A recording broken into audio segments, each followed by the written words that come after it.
La forma de funcionar la política es un secreto que solo algunos conocen, pero que se guardan para sí mismos. Ha llegado el momento de revelarlo. Tal vez te preguntes por qué el funcionamiento de la política es algo secreto.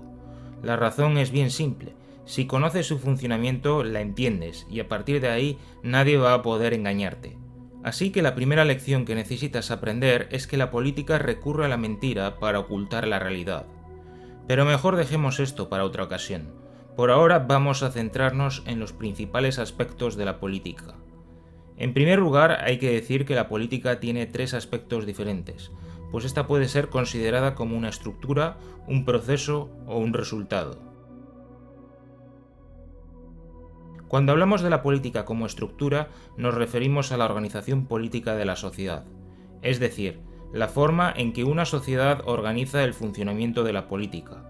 O dicho de otra manera, la estructura política es la arquitectura social compuesta de instituciones y reglas que definen el modo en el que la política se desarrolla en esta sociedad. La estructura política es esencial porque muestra las instituciones que tienen el poder, es decir, quién toma las decisiones vinculantes para el conjunto de la población en un determinado territorio. Además, define las reglas que deciden quién posee el poder y cómo se accede a este. Estas pueden ser de variada naturaleza, como la tradición, la fuerza, la elección, etc. Cuando consideramos la política como una estructura, nuestra atención se dirige inmediatamente a los tipos de organizaciones políticas, tanto en el plano doméstico de una comunidad política como a nivel internacional.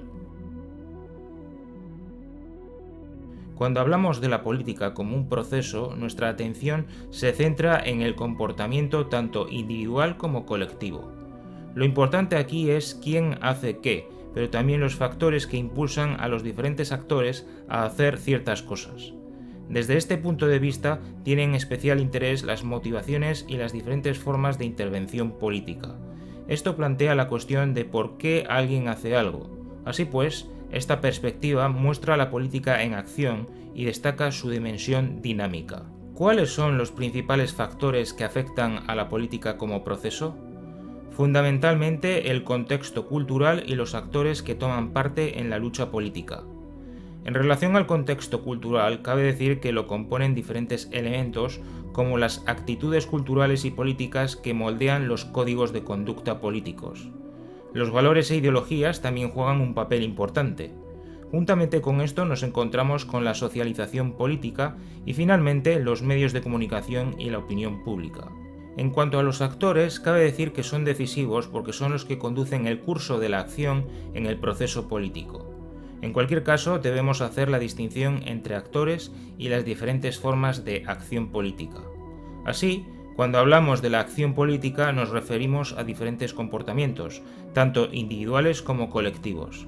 Estos pueden ser desde redactar una carta al representante del distrito electoral en el que uno está inscrito, hasta un debate público sobre política, pasando por una manifestación o el voto. Hay infinidad de formas de acción política.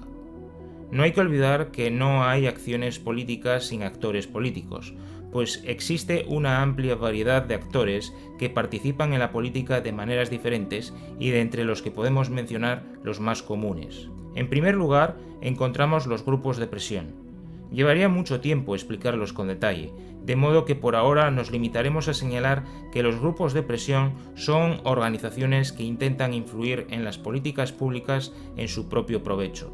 Articulan su acción a partir de diferentes preocupaciones en un ámbito determinado.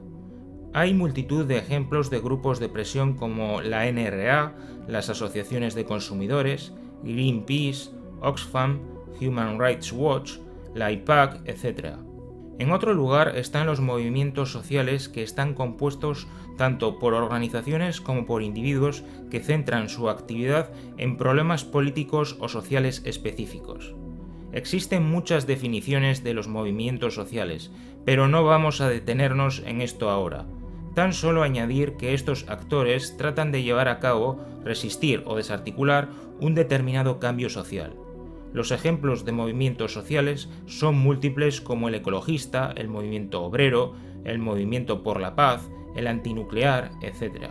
Otro actor político de relevancia son los partidos políticos. Se trata de un actor controvertido dado el protagonismo que habitualmente ejerce en la política. Un partido es un grupo organizado de personas que comparten la misma ideología o posición política y cuyo objetivo es formar gobierno para implementar su agenda política. Todos los partidos luchan por gobernar y liderar el país y es por esto que desempeñan un papel importante. Los ejemplos de partidos son numerosos en todo el mundo. Algunos pueden ser el Partido Demócrata y el Republicano en Estados Unidos, o los laboristas y conservadores en el Reino Unido. El cuarto poder, representado por la prensa y los medios de comunicación en general, es otro actor político más. En lo que a esto se refiere, hay que decir que el cuarto poder no es un mero instrumento para mantener informada a la opinión pública, sino también un actor que posee sus propios intereses. Por esta razón ejerce una de sobra conocida influencia en la política, debido a su capacidad para encuadrar los problemas políticos. En las sociedades contemporáneas, los mass media monopolizan la atención del público y concentran una gran cantidad de poder al abarcar a la mayor parte de la población. Esto es lo que permite al cuarto poder moldear la opinión pública y utilizar su influencia para establecer alianzas con otros actores relevantes como los grupos de presión, partidos políticos, individuos y demás. La importancia de los medios de comunicación varía en función de cada país. No es la misma en países donde no existe la libertad de prensa y por lo tanto los medios de comunicación se limitan a ser la correa de transmisión de los mensajes del gobierno. Hay abundantes ejemplos de esto como sucede en China, Corea del Norte, Cuba y otros lugares. La política como resultado está directamente relacionada con las políticas públicas. Este aspecto de la política es muy importante debido a su impacto en la sociedad, especialmente en la vida cotidiana de los ciudadanos. Las políticas públicas son diseñadas y ejecutadas por el gobierno y son la consecuencia de un proceso político previo en el que las interacciones entre los diferentes actores moldean el resultado final. De alguna manera podemos decir que existe una caja negra en la que los altos funcionarios toman las decisiones. Dicha caja negra recoge los inputs procedentes de alrededor para transformarlos en outputs en la forma de decisiones y acciones. Estas son las políticas públicas. El proceso de decisión política depende de la estructura de la sociedad y las decisiones que son tomadas dependen del proceso político que es configurado por las interacciones entre los distintos actores. Por tanto, la política pública está condicionada por varios factores a diferentes niveles. Sin embargo, la política pública es obligatoria debido a que las instituciones se encargan de forzar su cumplimiento. Normalmente, las políticas públicas toman la forma de leyes, y de este modo regulan las relaciones sociales con el propósito de prohibir o controlar ciertos comportamientos, además de desarrollar actividades distributivas. En general, las políticas públicas tienen un gran alcance al incluir diferentes ámbitos como la educación, la seguridad, la economía, etc. Lo hasta ahora expuesto refleja a grandes rasgos la forma en que la política se desenvuelve. Sin embargo, sería del todo insuficiente para una comprensión cabal y completa de su funcionamiento limitarnos a una explicación analítica que la descompone en sus partes más elementales. Por este motivo es conveniente una aproximación de corte conceptual que considere globalmente la política. Esto hace surgir la pregunta de ¿a qué se parece la política en su manera de funcionar? ¿Un organismo? ¿Una máquina? ¿O quizás un mercado? Esto lo veremos en el próximo vídeo, así que no olvides suscribirte para no perdértelo.